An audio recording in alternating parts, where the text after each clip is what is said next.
khusus sebenarnya gelar perkara biasa saja ya. Tetapi kenapa disebut khusus? Mungkin karena ini objek atau orang yang diperiksa itu menyangkut mantan Presiden Republik Indonesia, tokoh berpengaruh. Kemudian hal yang diperiksa terkait dengan ijazah palsu. Nah, benar apa tidak palsu itu, Baris Krim sudah memberi pernyataan bahwa ijazah itu identik. Identik itu menimbulkan pertanyaan yang besar. Identik dengan mana? Kalau identik dengan yang palsu berarti palsu juga. Kalau identik dengan asli, asli yang mana? Harus ada lembaga yang memberikan pembanding yang asli itu yang ini dari lembaga yang resmi. Nah, yang kedua, karena perkara ini saling lapor. Nah, buktinya di Polda Metro Jaya, lapor di Polsek, lapor di Polres, lapor di Polda, dikumpulkan jadi satu.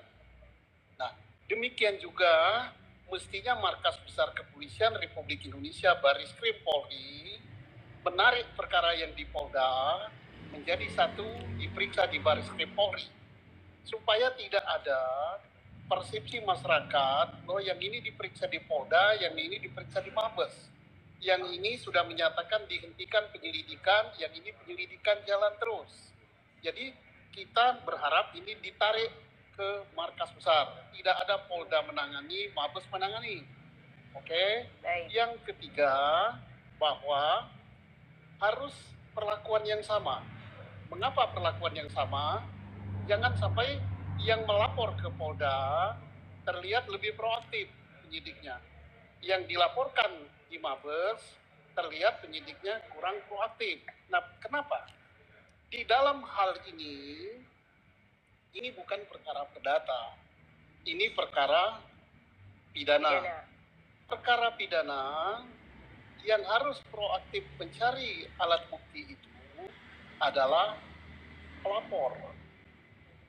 Nah, kemudian alat yang dilaporkan oleh pelapor disampaikan kepada penyidik, kemudian penyidiklah yang aktif untuk membuktikan apakah alat bukti yang disampaikan oleh pelapor itu benar adanya.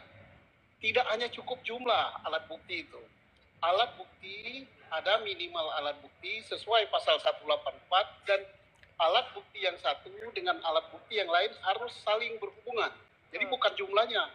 Wah, sudah meriksa 79 saksi. 8 ahli. Ini itu nggak penting.